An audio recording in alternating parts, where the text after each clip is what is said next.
Passing by a frontier general store in Colonial, Quebec, you hear the following conversation wafting out the door. Let's see. 2 buffalo skin blankets, saddle and bridle, 6 beaver traps, a Charleville musket with powder horn and bullets, knife, beaver bait, smoking kit, flint and steel kit, hatchet. That comes out to a quarter queen of hearts and ace of spades. But since you are buying our Coureur de Bois special, your total will be a 10 of clubs. Confused, you glance in for a moment to see a newly equipped trapper paying the merchant, not with coins, but indeed with playing cards. What happened? French Canada was quite the prosperous colony, rising on the back of the lucrative fur trade. So why would anyone be satisfied accepting cards as money, when each beaver sold for 3 days' London labor? What kind of Alice in Wonderland was this, where a man's wealth was measured by how many packs of cards he had? Let us discover the how and why of French Canada's playing card currency.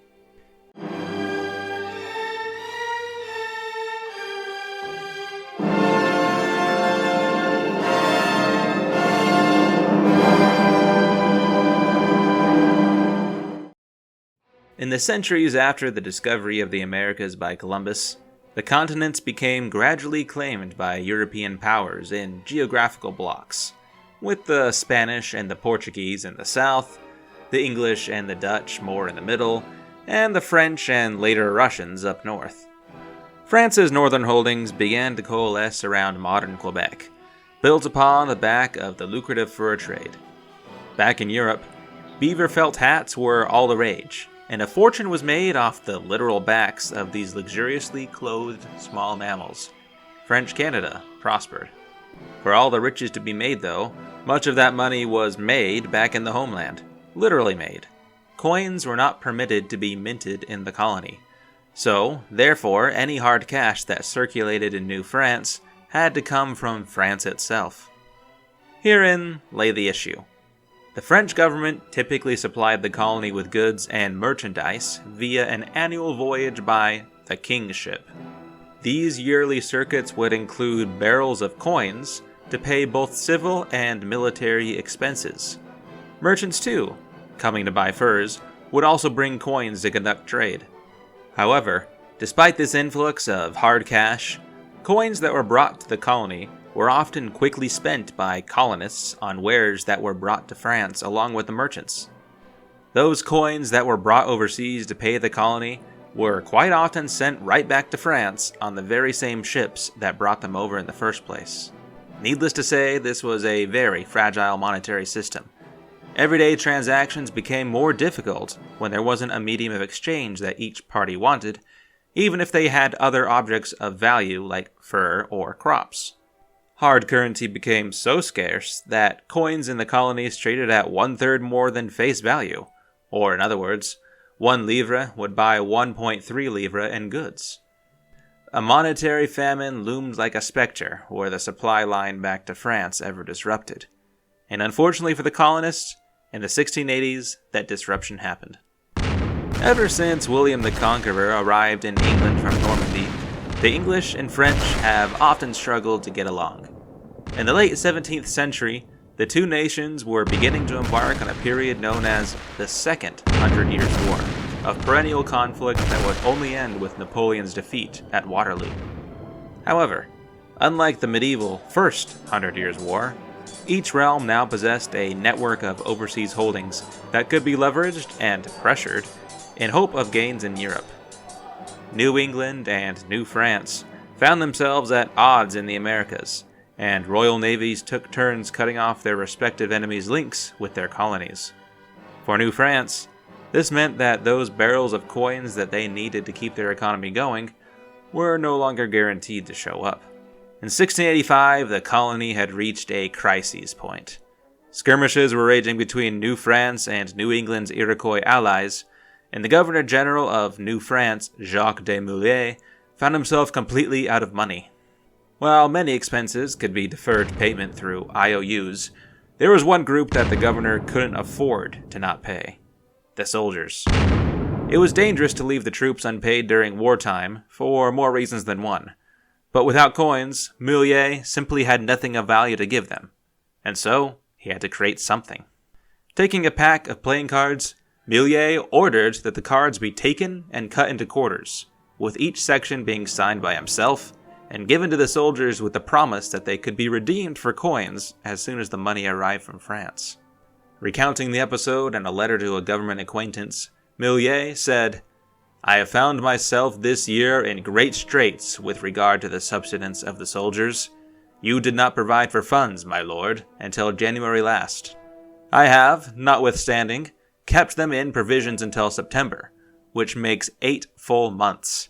I have drawn upon my own funds, and from those of my friends, all I have been able to get, but at last, finding them without means to render me further assistance, and not knowing to what saint to say my vows, money being extremely scarce, having distributed considerable sums on every side of the pay of the soldiers, it occurred to me to issue, instead of money, notes on cards, which I have cut in quarters. I have issued an ordinance by which I have obliged all inhabitants to receive this money in payments, and to give it circulation, at the same time pledging myself, in my own name, to redeem the said notes." And so the soldiers took the signed cards as payment, and soon were paying for their own items throughout New France.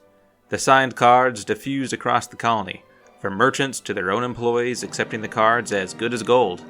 Eventually, coins were able to get through, and, as promised, the cards were able to be redeemed. But a curious thing happened. Not everyone in the colony rushed to turn their cards into coins. Instead, many colonists simply decided to keep their cards as lighter, more convenient form of money. The King of Jacks had become just as accepted as the modern George of Presidents. Back in France, King Louis XIV was not altogether pleased with his colonial government's ingenuity, which stemmed from 2 issues. One was the obvious threat of counterfeit. Could not anyone simply buy a pack of cards and start buying things with his own ace of spades and 3 of hearts? This threat of counterfeit was mitigated in part by the requirement that each card issued as money had to be signed by the governor or his agent, though some still did try. The second reason, though, was seen as the greater threat, however.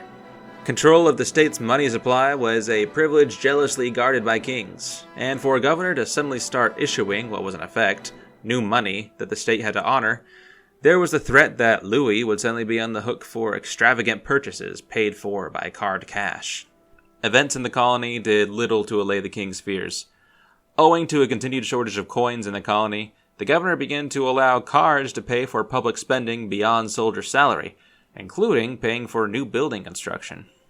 A counterfeiting ring of several soldiers managed to counterfeit over 80,000 livres in card money before they were caught.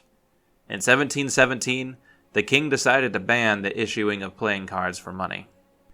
However, the underlying problems that led to playing cards being accepted as cash in the first place remained. Louis XIV's continuous warfare in Europe squeezed French finances, leaving less and less money available to be sent to the colonies, who themselves had to pay for their own campaigns in the North American theater. With the colony's economy on the verge of collapse due to the lack of money to buy anything, the king's government relented, and cards were permitted to be reissued. This time, however, they would be on blank white cardstock instead of the printed playing cards, which continued to be issued off and on until the downfall of the colony. When the British conquered New France during the 7 Years' War, they were left with the dilemma of how to integrate a colony whose economy had been propped up by a tower of cards. After a tenuous period of tepid exchange with British merchants accepting the cards, Versailles finally agreed to redeem all issued cards at a rate of 25% the face value, and soon cards had left the bank vaults and made their way back to the playing tables. Thank you all for watching. I hope you enjoyed it. I find fascinating how everyday things we live with today had vastly different uses or values in the past, especially when people are driven by shortages or necessity. It kind of gives a whole new meaning to the, will you pay with cash or card?